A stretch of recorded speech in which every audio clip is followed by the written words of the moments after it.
Энэ бол 2 дугаар ангийн 156 сурагчдын мэдээлэл. Сайн хараад ав. Чиний зорилго бол Аино Кожи Кёотагаг сургуулаас хөөлгөж White Room-д буцааж авчрах. Аино Кожиг хамгийн шилдэг нь биш гэдгийг батлахыг хүсэж байгаа бол өөрийнхөө авьяасаар түүнийг чад. White Room-ийн сурагчдын тулаан хинэн ялахыг тэнгэр мэдэг. Япон хүн тэгж хэлэх нь цаашаа. Зя юу яцхандаа залуусаа хараад ицсэн Classroom of the Light-ийн 4-р үлрэл үнэхээр галзуу эхэлж байна. Эхний үлрэл нь тэртээ 2017 онд гарч байсан гэхээр одоо бүхэл бүтэн 9 жил өнгөрсөн байна. Тэгтэл Аино Кожи дөнгөж 11-р ангид орж байдаг. Энэ удаагийн үлрэл дээр шинэ найруулагч Нориюко Номото гэдэг ах ирээд зураглалаа хуучин зузаан хурц хүрээтэйгээ солиод харандаа усан будгаар будсан юм шиг маш өвөрмөц содон болгожээ. Надад л маш их таалагдж байгаа. Та нарт ямар санагдж байгаа юм бол энэхүү үлрэл дээр White Room-с Аино Кожиг ангуурчлахаар нэг алуурчин ирсэн байх болно. Тэр нь хэн бэ? Хамтдаа олж үзье. Шинэ хичээлийн жилийн хонх дуурч манайхан 11-р анги болж дэвшин баахан симпайнер болжээ.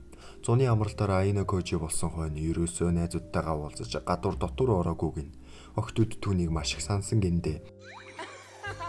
Сүзүнэгийн шин төрхийг хараад бүгд алмаараастай.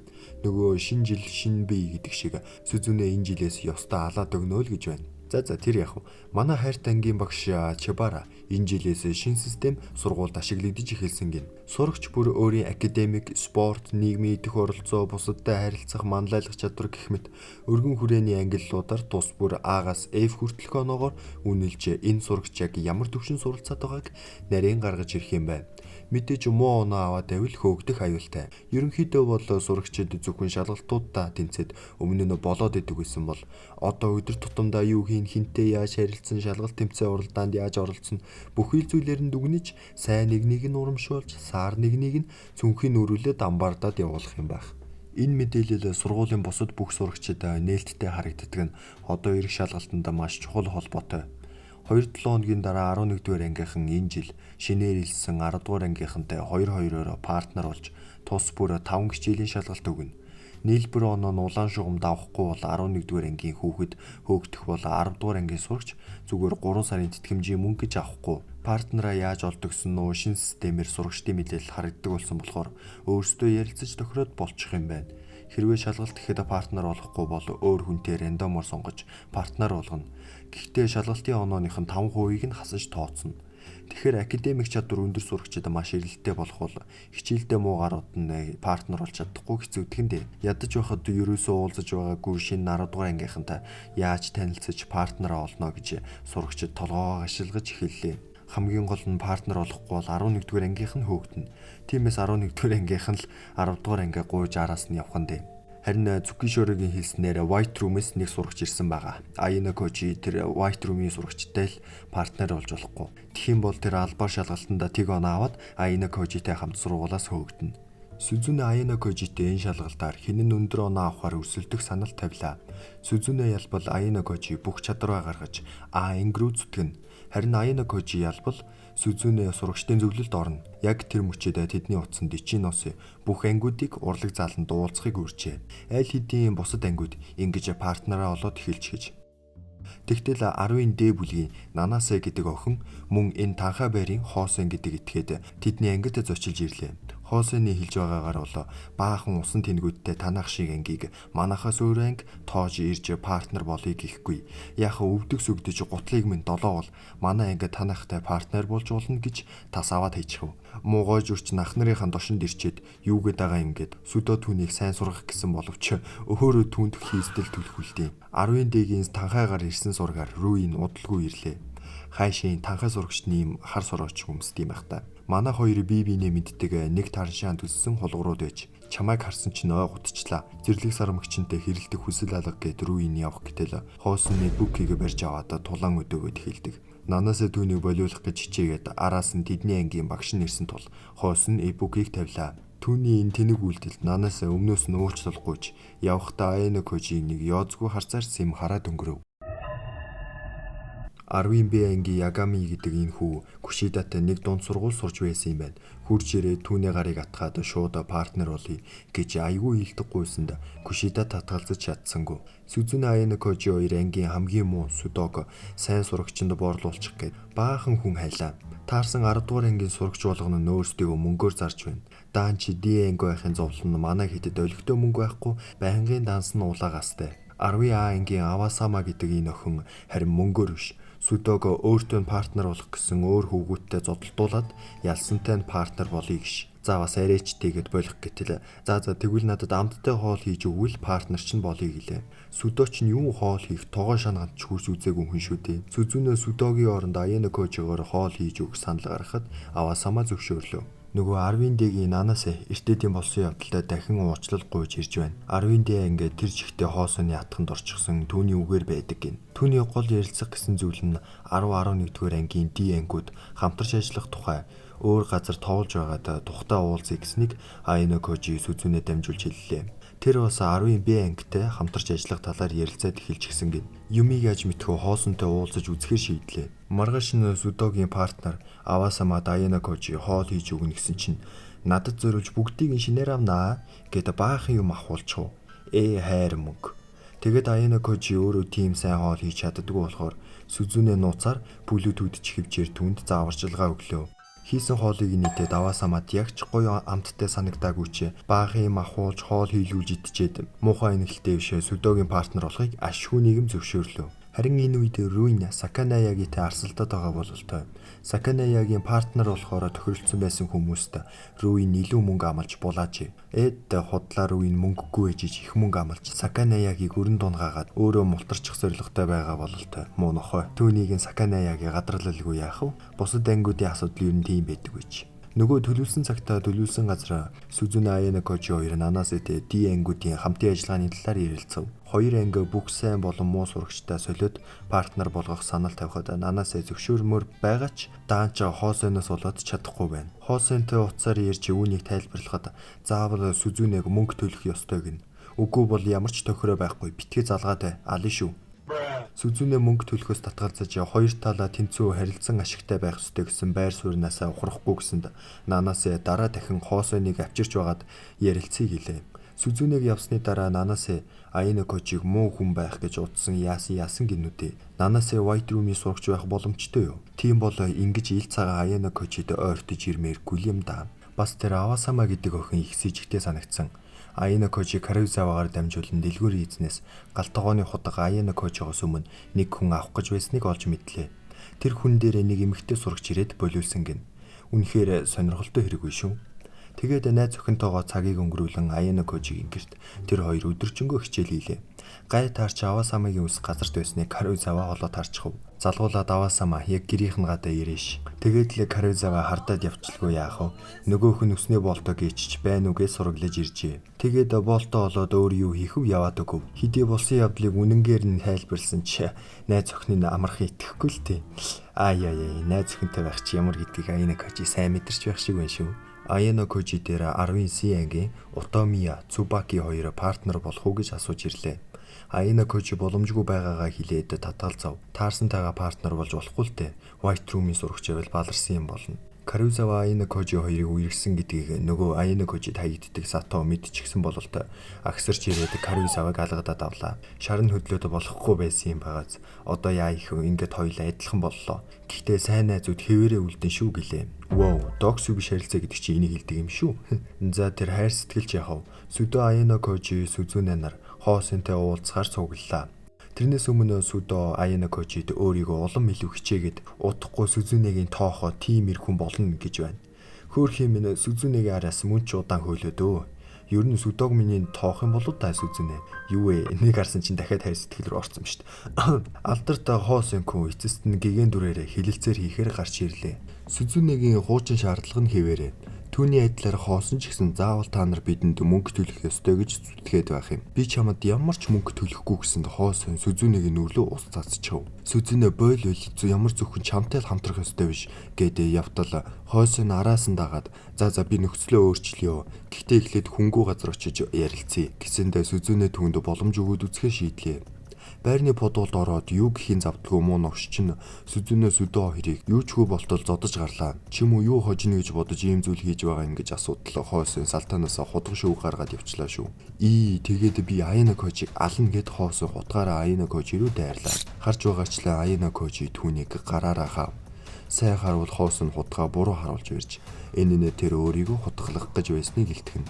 Гэвч яагаад түүний барьж байсан хутга нь Аяна Кожигийн саяхан авсан хутга мөн байсан юм. Хоосон өөрийгөө хутгалаад Аяна Кожиг өөрийн хутгаараа намайг хутгалсан гэж хэлээд түүнийг хөөлгөх гэж байж. Нөгөө Авасама боолтоо алга болгоцсон гэж хэлээд Аяна Кожинд орсон доо. Тэр үед тэр хутгыг усаад Хоосонд өгсөн байна. Тэгэхээр Авасама энэ бүхэнд холбоотой байж. Аяна Кожи манай хэлэлцээрийг зөвшөөрч мөн миний партнер бол тэгвэл би энэ хэргийг мэдэгдэхгүй өнгөрөөе гэлээ. Хоосон ч зөвшөөрөхөөс өөр сонголт байх биш. White Room-ийн сурагч хизээч ийм Хоосон шиг баги байхгүй гэж Аяна Кожи үзэж л дээ. Анхнаасаа нанаасаа Хоосон хоёр тэднийг ингэж өргөтөж авчран Аяна Кожиг хөөлөх зорилготой байсан нь 10 дугаар ангийнханд бүгдэнд нь Аяна Кожиг хөөвэл 20 сая йений шагнал амлажээ. Нанаас ил гэж хэлэхэд 10 дугаар ангийнхнаас ер нь Аяна Кожи хол байгаарэ гэв. Йоо энэ одоо 20 сая йен гэдэг чи хэдэн төгрөг юм бэ? Пүү 460 сая юм бэ шүү дээ. Ийхүү шалгалтын өдөр болж ашгүй хинж партнергүй үлдэж хоцорлгүй шалгалтандаа тэнцжээ. Аяна Кожи бүр маттай 100 он авч Сүзүнийг ялжээ. Сүзүнэд ялагдсан ялаагүй Аяна Кожи өөрийн бүх потенциалаа одооноос гаргахаар шийдэж. Ийм өндөр оноо авсан дангийн гавл Юкимура гэлтгүй олон хүмүүс гайхалгүй яах вэ? Энэ бүх хугацаанд найзууд байж чадвараа чи нууж байсан юм уу? Айл эрт авьяасаа гаргаад Диэнгийг дээш нь татахгүй яасан масын гэд бла бла. Аяна Кожигийн өмнөөс Сүзүнэ тайлбар хийж тэр үед анги олигтой нэгдэж чадаагүй Аяна Кожигийн авьяасыг хамгаалж чадахгүй байсан юм аа. Одоо тэр цаг нь ирсэн. Одоо л алаад өгнө гэсэнд ангийнх нь за тийм байсан юм уу гэд ойлголоо. Сүдөө Аяна Кожиг чи ч үнэхээр мундаг юм аа. Хичээлдээ сайн бас зодтолтохдоо. Хөөе гэхдээ чи Сүзүнэг гэж ихэд санаа зовсон байртай асуусанд мэдээж Аяна Кожи Сүзүнэ бит хоёр ямар ч жоггүй гэж хэлж сэтгэлийг нь тайвшрууллаа. Гэхдээ үнэн л болов та. Эртээд тохиролцсны дагуу Сүзүнэ ялагдсан. Тиймээс тэр сурагчдын зөвлөлд орно. Манай бүү Аяна Кожи тэгэрэй гэж захиж байсан бас Нагумаг тагнах зорилттой л та. Тэгээд Сүзүнэ би ахыхаа замаар алхаж сурагчдын зөвлөлийн ерөнхийлөгч болох зорилготой. Тантай нэгдэж болгосон болов уу гэсэнд Нагумач олон юм асууж шалгаасангүй шууд зөвшөөрлөө. Карузава найз залуудаа санаа тавьж ирж хоол цай хийж өгөөд тэгээд амар гоё үнсэлцээ сайхан мөчийг өнгөрүүлж байтал. Жаргах замын садаа гихчээр дахиад л нөгөө Авасама хаалган дээр нь ирчихсэн зогсож байна. Йоо энэ ихтэй ямар амар харагдаж байна. Цаанаас нь жаргаж байгаа нар тусаа царэмэрэн яа гэдэг вэ? Манай Аяна Кожиг яах гээд байна вэ? Орж ирээд дэлгүүрээс авчирсан юм аа өгөөд эртээдийн явдалд Авасама Хоосонд нийлж Аяна Кожиг хөөлөх гэсэнд уучлал гуйлаа. Гэхдээ Авасама Аяна Кожиг хөөлөхгүй гэж л Хоосоны хутга авахыг нь болиулж Аяна Кожи далбаар с ижиг төрүүлэн Хоосоны төлөвлөгөөг мэдэгдэжээ. Нэгэсэнд Авасама өөрийгөө Аяна Кожигийн дайсан биш шүү гэж илэрхийллээ. Тэр тийм байдаг гэж хэсэг зур янз бүрийн шалгалт гэхгүй 50 өдрүүд өнгөрлөө. White Room-ийн сурагчаас ямар ч шинж тэмдэг алга. Гэнэт Чабара багш дараагийн бараг хамгийн том гэж хэлж болох үс шалгалтын талаар тайлбар хийлээ. Одоогоос хэдэн сарын дараа зуны улиралд өмнөхөөс илүү том ганцаардмал арал дээр амьд үлдэх шалгалт авах юм байна. Өөрийн жилээс айлч бүлгийн хүмүүстэй 1-6 хүртэлх хүнтэй групп болж явж болно. Тэгээд сургуулийн бүх сурагчид оролцсон гэж байгаа. Эртнээс хинтэй групп болохоо шийдэх суухааны юм ярьлаа. Аяна Кожи хамтаа групп болох уу гэж олон ч хүн санал тавилаа. Тэр бүртэн татгалзав. Аяна Кожи ганцаараа энэ шалгалтанд оролцвол илүү уян хатан гэж бодлоо. Одоохондоо шалгалт болтол зайч байна. Тодорхой групп энтер болох гэж яаралгүй. Бусад ангиуд яах нь их нүү харъя гэж үзлээ.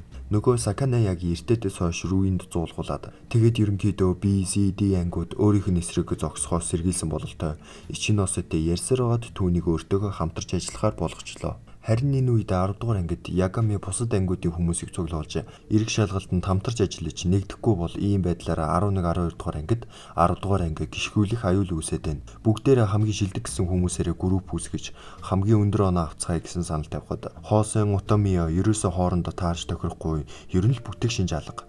Утомио Аяна Кожитэй уулзаж Хоосоныг хөөлөхөд туслаач гэлээ. Өмнө нь Аяна Кожигийн 20 саяын араас тэд нар ч бас явж байсан болоо. Одоо Хоосоныг л хөөлгөж байвал 10 дугаар ангид бүх юм сайхан болох гээд байна. Шагналд нь бид чамд мөнгө өгье л гэлээ. Мэдгүй юм да тэдэнд тодорхой хариу өгсөнгүй. Харин Хосен Авасаматай Нанасэтэй гуруула групп болж эрх шалгалтын дээр Айна Кожиг хөөе гэсэн санал тавилаа. Авасама тэгвэл би 20 саяын шагналыг бүгдийг нь авна гэлээ. Хосен ч за яах вэ чи тэгвэл бүгдийг нь ав гэж зөвшөөрөв. Гэтэ Хосен муунах Авасамагаар туслуулчаад дараа нь мөнгийг нь өгөхгүй мөрөх шинжтэй. Сурагчдын зөвлөлийн Маташ нөхөр Айна Кожиг дуудаж эрх шалгалтанд тэр Нагумото халз үзүүлцэх гэж байгаа. Харин чи Сүзүнэ энтриг оруулаад тагнуул хийлгээд байх юм. Ер нь бидний тулаанаас хол байгаарэ. Энэ чиний хэрэг биш шүү. Үгүй бол би ч бас чиний дайсан болно гэлээ. Гэнэт Криюин гэдэг Коинжигийн баг эмэгтэй хөлбөр гэмээр 12 дугаар ангийн эгч Айна Кожиг ихэд сонирхоод байгаагаа хэллээ. Манай хүнийг зүгээр аврагаас нь л хараад таалсан гинэ. Дараагийн шалгалтанд өрсөлдөхийг тэсэн ядан хүлээж бай гэж саллаа. Руин Айна Кожиг Гацуреягийг дуудаад Гацуреягийг манай ангид ор. Би мөнгийг нь төлье. Удахгүй манайхаа Саканаягийг няц гисгээд анги болчихно. Чи угаасаа Саканаягийг дургу үздэй. Бидэнд тусал гээд түүнийг айл хэдийн шилжүүлэг хийх бичиг баримт юмын зохицуулаад гарын үсгээ сурахад болно гэсэнд Гацуреягийн үүнийг зөвшөөрч гарын үсгээ сурлаа. Шалгалтанд нэрээ ашигладаг онцгой чадвар болгодог тийм карт байд юм байна. Айна Кожигийн авсан картыг Руин авахыг хүсэж харин оронд нь Каруизаваг энэ шалгалтанд баттай тэнцвүүлэх ёстой гэсэн нөхцөл тавилаа. Найз охиндоо санаа зовох шаардлагагүй боллоо.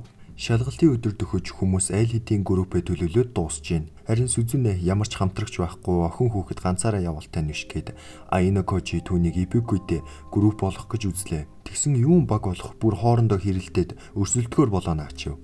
Ингээд баахан хүмүүсийн яриа баахан хуйлдаан дуусаж эцэст нь шалгалтын өдөр нь боллоо. Тэгээд хамгийн сүүлчийн яриа Коинжи Сүзүнэ дээр ирээд хэрэг биеийн шалгалтын дээр нэгдүгээр байр эзэлвэл ангид асар их хэмжээний оноо авчрах болно. Тэгвэл намайг төгсөх хүртэл бүх зүйлээс чөлөөлж өгч чадахгүй гэлээ. Сүзүнэ ч зөвшөөрч чадахгүй бол харин далжигнаад байлгүй ангидаа бүх хүчээрээ туслан шүү гэж тохиролцлоо. Ингээд бүгд усан онгоцон дээр гарсны дараа сургуулаас шалгалтын талаар тайлбар хийлээ. 2-7 хоногийн турш энэхүү аврах том арал дээр групп болсон сурагчид өдөрт 4 удаа байрлалаас илгэж заасан газарт заасан цагт очих ёстой. Ирсэн дараалгаар нь оноог нь өгнө. Хамгийн гол нь их оноо цуглуулснаа дээшээ бичигдэж шалгалтын эцэст хамгийн доор орсон 5 групп шууд найраа байхгүй сургуулаас хөөгдөнө. Мөн байраас илгэхээс гадна өөрт ойр байгаа өртөөнүүдэд очиж жижиг тэмцээнд оролцсон бонус оноо болон ус хоол авч болно. Шалгалтын дүрэн бол нэг иймэрхүү. Сурагчид бүгд бугуйндаа тайлагддаггүй ийм цаг зүүн. Энэ бол сургууль сурагчдыг тагнах GPS, мөн эрүүл мэндийн статус байнга шалгаж, амь насанд аюултай гэмтэл учирсан тохиолдолд түргэн тусламж дуудах хэрэгсэл. Цагийг гэмтээсэн тохиолдолд дахин оноо авч чадах бөгөөд заавал нэг цэгийн газарт очин шинээр солиулах ёстой. Дараа нь Цукиширо гарч ирээ шалгалтанд оролцож буй бүх сурагчдад амжилт хүсэж мөн сургууль энэ удаагийн шалгалтанд 100% оролцож хянах боломжгүй учраас сурагчдын хооронд янз бүрийн хүч хэрхийлэл гарахгүй байхыг үгүйсэхгүй. Тийм зүйл болсон тохиолдолд шууд хөөнө гэж санууллаа. Нөгөө аврах том арал дээр ирснээр сурагчид шалгалтыг эхлүүлэхээр усан онгоцноос бууж тус тусын заагдсан байрлалуугаа явцгаалаа. Айна Кожи ганцаараа тайван явсан шигээ байж байтал Нанасэтэй тааралдав. Мэд мэдчихэд Айна Кожи ойрхон өртөөн дээр чаленж хийх гэсэн чинь бүртгэлэн дуусчихаж. Тэгээд явах гэсэн чинь би ангийн багш Айна Кожиг байж л та хоёулаа жахан буу алилтаа малилтаа гэд. Ер нь л Айна Кожи шалгалтандаа 100 авснаас хойш олонний анхаарлыг ихэд татаж олон чангаас манай ангид орооч гэсэн хүсэлт авлаа гэж. Айна Кожи өөрийн замаараа явж байгаад Нанасэтэй 3 удаа тааралдчих юм. Тэдний зам адилхан бололтой. Нанасэ Авасама Хоосон хоёртой групп болсон доо. Тэд нэр ингэж салж явахаар шийдсэн юм байна. Тэгэд Нанасэ сэмпаийн хуваар надад тусалж нэгэнт зам нэг хойно хантай хамт явбал ямар вэ гэлээ. Айна Кожи за яхаа гэд хамт явахыг зөвшөөрлөө. Ойрхон нэг өртөөн дээр чаленж хийсэн чинь Гандамны анимны талаар квиз байдаг ш. Яаж тийм анимны талаар Айна Кожи мэдхэвдэ? Тэдний дараагийн очих ёстой газар нь Сүдогийн групптэй адилхан юм байна. Тэгээд тэд нэг шөнө хамтдаа тэр газараа буудаллаа. Ики хүн Шинохара гээд өөрийнхөө сайн охиндоо юу ч хэлж чадахгүй байсаар байгаад өөр залуугийн группт алдчихж түүндээ гутраад усан нүдэлсэн амтан Нанасэ харин ч ийм тал дээр нэлээд туршлагатай бололтой шүү. Ики хүнтэй айгүй сайхан сэтгэлийн онгойтл ярилцаад маргааш нь урваасан царайтай байсан Ики хүн чинь зөв зүгээр болцсон байдаг шүү. Нэг өртөөнд орох гээд утсан чинь наазгүйтэж эрэхтэй сурагчид дүүрчгэж харин Нанасэ орохоор болов. Wow, so pretty. Нагумо юуч болоогүй юм шиг далайн эрэг дээр октоудтайгаа зугаацсан шигээ байж байх юм. Нанасэ ядраад байна гэхээр Айна Кожи салаад өөр нэг өртөөн дээр очиод чаленж хийчгээд буцаж Нанасэтэй өөрсдийн заасан газар руугаа явлаа. Бас дахиад адилсан Сүдогийн групптэй таарчихлаа. Гэхдээ бүр морьтой л яваа юм байна. Сайхан шаарсан загас идсэн шигээ байж байсан чинь Карюзавагийн групп бас хүрээд ирдیں۔ Аина Кожи найз өхөнтэйгөө буланд гоё нөө гоё. Бүр балаарчлаа. Карюзава Аина Кожиг Нанасэтэй хардаад байсан бололтой. Ингэж амыг нь таглах шивдээ. Тэр шөнө тэдний буудалж байсан газраас ойрхон аварын төхөө дуграад эхэллээ. Очиж шалгатал нөгөө Ики Куни Крашийн групп ухаан алдчихсан байдалтай байх юм. Хүүдийг өвдгөр эргэчихсэн биш. Тэр хоёрын хавцлаасаа санамсаргүй унсан гин. Тэгэнгүүт Ики Кун Краши хайхаараа тэр хавцал руу авирлаа. Нэг зовоосон чгүй Краш нь зөв зүгээр айсан байдалтай олдов. Нөгөө хоёрыг нь хин нэгэн араас нь түлхэж хавцлаас унахыг харсан гин. Ингээд яах чараг байхгүй энэ хоёр шалгалтаас гарлаа. Шинохоороо ганцаараа шалгалтыг үргэлжлүүлж чадахгүй болохоор дагаад гарвал тэдний групп хамгийн муу тавд орхон гарцаагүй. Ики Кун зөрөг гарган Краштай сэтгэлээ илчилж өөрийнхөө групптэй төр зүр авахар болов. Аина Кожи Азар Руинтэй таарч Шинохарагийн группт юу болсон талаар тэгээд 11-р анги бөөнөрөө хамтарч ажиллан цаашид яах тухай төлөвлөгөө хийлэлцлээ. Коинжич бүр нэрийг гэрэлтэй л байх юм а. Мэдрэл муутай юм шиг өөртөө яриад зогсож байх шүү. Октод байвлын Коинжи үнэхэр сайхан залуу гэж санагдаж байна уу та нарт? Зүгээр л сонирхоод гэж. Яна урд талын хоёр салаа хүсэндээ нүдэнд олиц юм шиг харагдаад байгаа байх юм. Аина Кожи тэр хоёр олс таталтын чайлент хийлээ. Ер нь мань хоёрын хүчин тэнцүүхэн юм байна. Аина Кожи түүнд албаар ялагдчихлаа. Тэгээд дараагийн өртөөнд очисон чинь Коинжи ямар хурдсан юм бэ? Төрүүлж чад Аина Кожигийн орыг булаачч. Нанасыг чаленжид оруулчаад Аина Кожи Саканаяги дээр очиж Руинтэй ярьсан яриагаа ярьж 11-р ангийн төлөвлөгөөгөө хэллээ. Бас А ангийн багшаас Цукиширог ойр ойрхон төв байрнаас гараад яваад байгаа талаар олж мэдлээ. Энэ үед 10-р ангид нөгөө Утомио Цубаки хоёр чинь хоосоны хөөлгөн энтергээд байсан. Худлаа Аина Кожигийн 20 сая араас явж л байсан юм байна. Ягами тэдний төлөвлөгөөнд туслахгүй Кушидад их анхаарал тавиад байгаад нь тэр хоёр хөөрхийн амтныг хүч ашиглаж байгаад ямар санаатай байгааг нь хэлүүллээ. Нанасаа уулын орой дээр ирэнгүүтээ генетик Аина Кожигийн эсрэг зогсож би одоо таныг зодоод шалгалтаас гаргана. Тэгэд сургуулаас хөөлгөнө гэлээ. Ингэх гээд байсан юм аа гэж. Даанч яаж манай Аина Кожиг барахав дэсэ чинь хүрэхгүй штеп. Аина Кожи ч Нанасыг гэмтэж болохгүйг сайн мэдэж байлаа. Тэгээд Нанасаа өөрийгөө өөр хүн болгож байна гэж төсөөлөд Аина Кожи рүү дайрч ин тэр өөрийгөө Кушида гэж бодог байгаа та. Тэгсэн ч хамаагүй Нанасаа Аина Кожиг нэг ч гэмтэж чадсангүй. Аина Кожи энэ арга шиг бүтэхгүй. Чи хувцаа ураад надад хүчирхийлүүлсэн гэж жүжиглсэн бол арай илүү үнэмшилтэй намайг хөөлөхөд дөхөн байх байлаа гэв. Энэ явдлыг Ягами харчаад Кушидагаар бичлэг хийлгэх хүсэл тавьжээ. Тэгээд Кушида тэдний зодтолтож байгаа бичлэгийг хийх гэж байгаад Авасамад баригдчихв. Кушидаг алгадаж унгаагаад Авасама түүний талаар бүхнийг мэддэг гэдгээрээ сүрдүүлж ер нь Аина Кожигоос минь хол бай гин.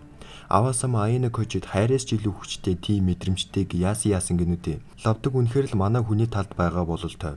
Кушида ингэж доромжлуулсандаа шазуур суухаас үрзүүл хийж чадсангүй. Нөгөө талд Ичинос цагаа эвдэлчгээд тэгээд ганцаараа солиулах гэж явж байгаад Цукиширо болон 10-ын Д ангийн багш Аина Кожиг шалгалтын сүүлийн өдөрт зодоод сургуулиас хөөнө гэж ярилцаж байхыг олоо сонсчихв. Ичиносыг байгааг Цукиширо мэдээд хэрэг бидний яриа тарсан байвал танай ангиас хүн хөөлгөн шүү. Юу ч болж байсан багш хүн байж сурагчаа тамлах бодлоо алга гэж хэлээд түүнийг зүгээр явууллаа. Энэ үед Нанасаа өөрийнхөө түүхийг ярьж өгч байна. Эртээд Аина Кожиг White Room-ээс гаргахад тусалсан хүнийг Аина Кожигийн аав алсан гэсэндээ түүний хүн аавыгаа өгснийг мэдээд тэсэлгүй араас нь явчихаж ууг нь тэр хүн нь Нанасагийн хувьд маш чухал хайртай хүн нэж. Түүнээс хойш Нанасаа Цукиширотой уулзаж Аина Кожиг сургуулаас хөөлгөж өшөөгөө авах ёстой гэсэн бодол суужээ. Аина Кожи түүнийг нүлгэн авч тэдний амин намайг White Room-ээс гаргахын төлөө золиослогдсон. Тэдний итгэлийг хөсөрдүүлж болохгүй. Тиймээс чи өшөөгөө авмаар байвал надад тусал. Хамтдаа миний аавын эсрэг зогсъё гэснээр Аина Кожи өөртөө бас нэгэн шатрын хүү нэмлээ гэж. Гинэт цаанаас Авасама мөчөр барьсан яах гэж байгаа юм бол ирээд шууд Аина Кожи сэтгэлээ илчилж байна. Ямар ч үсэн Авасама White Room-ээс ирсэн гэдэг нь тодорхой боллоо. Гэхдээ тэр Аина Кожи хөөлөх гэж биш харин хамгаалах гэж ирсэн бала гин. Аина Кожи түүнд яг 100% ч итгэсэнгүй салцгаалаа. Тэгээд Аина Кожи цуглуулсан онооныхоо тодорхой хуваар бусад сурагчдын хаана байгааг хардаг GPS тохиргоог худалдаад авчихлаа. Цаашид хэрэг болно гэж үзэж. Харин Нанасыг өөрийн группт нь буцааж ажиглалт хийхийг үүрэгдэв. Тэгээд ганцаараа явж байгаад Ибукүдэ таарч цаадах нь усгүй болоод харангадаж өгөх гэж байгаа юм байна. Тэгээд Аина Кожи өөртөө байгаа усаараа түүний хоолыг солилцож аваад цааш явлаа. Нөгөө 12 дугаар ангийн Кириюин чинь амар драматик үсэрж гаач ирснэ яа гээд байгаа юм. Энэ шалгалтын дээр одоо 9 жагсаж байгаа. Удахгүй төрүүлнэ л гин. Нэр Аина Кожи 11-т явж байгаа. топ 10-т оролгүйгээр хүмүүсийн анхаарлыг татахгүй байх стратеги баримталж байгаа юм байна. Нагумогийн сугны өснүүд Коинжийг шалгалтаас гаргах даалгавар авчээ. Учир нь Коинжи генетикийн шалгалтыг тэргүүлж одоо бүр 2-т жагсаад байгаа аж. Тэгээд Нагумогийн сугны өснүүд шууд түүнийг дагаж ядраан шалгалтаас гаргах гэсэн боловч түүн шиг нэгэн яагаад ч сүлдэж унах шинж алга. Арга бараад тэднэр бөөнөр хүчиргэлэн Коинжийг шалгалтаас гаргах гэсэн боловч ганц хүнийг бардгүй чаваас. Аино Кожи дээр Нанасэ нэгэн мэдээ авчирлаа. Саяхан Хосен, Цубаки хоёр Аино Кожиг шалгалтаас гаргах төлөвлөгөө хэлэлцсэн байна. 10 дугаар ангийн 5 групп хамгийн доор бичигдэж байгаа. Цубаки тэднийг аврахын тулд дээд ангиудын хэд хэдэн группийг хүч хэрэглэн унгааж, үүссэн бүх хариуцлагыг Цубаки өөрөө үрээд сургуулаас хөөгдөнө гин. Харин Хосен Аино Кожиг зодоход болно гэв. Ийхүү дараагийн өдрөөс Цубакигийн удирдлага доор баахан 10 дугаар ангийн сурагчид Аино Кожиг бүслэн араас нь хөөж байлаа. Гинэт 11 дугаар ангийн баахан сурагчид тэднийг зогсоолоо. Тэгээд Аино Кожиг отож байсан Хосен гарч ирэхэд цаанаас нь Руин бас гараад ирэх юм. Энэ явдал болохоос өмнө Аино Кожи Руин Саканаяагт урьдчилж төлөвлөгөөгөө бэлдсэн байсан юм. Хосен Руин хоёрын хац тулаан бүр гэхдээ боломжгүй бүр 10 секунд хүрэлгүй Руин түүний өмнө унаад өгөв. Гэхдээ Руин босож ирсээр байлаа. Гинэт Руины хоёр сугны ус гарч ирэн Хосены гарыг барин газар твтүүлв. Руинч боломжийг ашиглан түүнийг нэг сайн пойлдож өглөө. Муу новшиг зөгссөн биш Руин баахан цемент зөгсөн юм шиг гар нь бүр нүл цус олчихлоо. Ингээд Руин Хосентэй хамтаа шалгалтаас гарах бололтой. Цубакигийн төлөвлөгөө бүтлгүүтэх шивдэ. Аино Кожи зөгтөж байгаад Ичиносыг олж харав. Тэгээд тэр хоёр эртээд Цукиширогийн төлөвлөгөөг сонсоод хүнд хэлбэл өөрийнх нь ангиас хүн хөөн гэсэн эрсдлийг үл тоож Ичинос Аино Кожид тэдний төлөвлөгөөг хэлэхээр шийджээ. Учир нь Ичинос Аино Кожид хайртай. Аино Кожи хариуга дараа хэлийгээд Цукиширо дээр мэдсээрэж очихоор шийдлээ. Замд нь Нагума тааралдаж манай хүнтэй зодолдож хэн нь илүүгээ яг одоо үзчихье гэж андуурлаа. Ганц л илэгдүүлэхэд хангалттай ирж юм ч өөрийгөө хэм санд юм дээ. Нөгөө талдаа Сүзүнэгийн майхны өмнө Аино Кожи хөөгдөн тийм газар гисэн зурус хин нэгэн үлдээсэн байхыг харав. Тэгээ Сүзүнэ Аино Кожи руу явж байтал Авасама түүнийг зогсоож эндээс цааш явуулахгүй намайг давж иж гарна гэв. Тэр зурусыг Авасама үлдээж л дээ янзна. Ямар санаатай байгааг нь мэдэхгүй байгаач Сүзүнэ түүнтэй тулалдлаа. Яана бардгүй шүү. Ашгүй Ибуки гарч ирж юу болоод байгааг ойлгохгүй байгаа ч гэсэн Сүзүнэг өөрөөс нь өөр хүнд зодуулж байхыг харж чадахгүйгээд туслахаар ирсэн нь энэ байжээ. Чавас хоёулаа нийлж бардгүй шүү. Авасама нилээд сайн гяндасны эцэст яалтчгүй тооны өмнө хүчин мөхөслөө. Гүй байж байгаарэ. Авасама хүнд гэмтэлтэй байж ш тулалдсан биш шүү. Овоо дурак юм аа. Харин Аино Кожи аль хэдийн Цукиширо 10-д ангийн багштай хоёрын эсрэг нэг хийж байна. Хичнээн Аино Кожи сайн тулалддаг байсан чи яалтчгүй дутхааргүй сайн бэлтгэгдсэн хоёр зодоочийн эсрэг бас л хэцүү байлаа. Нөгөө Кириюгийн Аино Кожи санаа зовоод ирчээ. Их чинь байж дүүгээ хамгаалалгүй яах вэ гэд Аино Кожи туслагаар болчихв. Ингээд Цукиширотой нэгэн эсрэг нэг. Цукиширо царцаа байрлал авсан, дайрсан, Аино Кожи контролсон. Пүүст боломжгүй. Цукиширо аргаа бараад бохир арга ашиглан Аино Кожиг унах гэсэн боловч бас л чадсангүй. Цаанаас нь босод багш нар ч ирлээ. Ингээд юу ч хүү бүтлгүүцсэн Цукиширо ухрахаас өөр аргагүй болов. Ингиж нэг юм шалгалт дууслаа. Сурагчид зоог барингаа шалгалтын хариуг хүлээн. Аино Кожи Саканаяги болон Руин хоёртой өөртөө болж хоцрох шивдэ. Ингээд шалгалтын хариу гарч баахан 12 дугаар ангийн групп авралгүйгээр хөөгдгөр болчихъя. Ямар харамсалтай юм бэ? Яг төгсөх гэж байж хөөгчдөг. Харин сайн мэдэн гэвэл 1-р байранд Коинжи амлалтандаа хүрч үнэхээр л 1-р байрыг авч чаджээ. Гайхалтай ингэснээрээ Ди анги энэ шалгалтанд асар том ялалт байгууллаа. За тэгээд бичлэг таалагдсан гэж найдаж байна. Нэг жил гарны турш Classroom of Daylight-ийн сургалттай хамт байсан. Үнэхээр их баярлалаа. Дараагийн бичлэгээр Мошого Тенсэтэйгээ уулзцаая. Түр бай.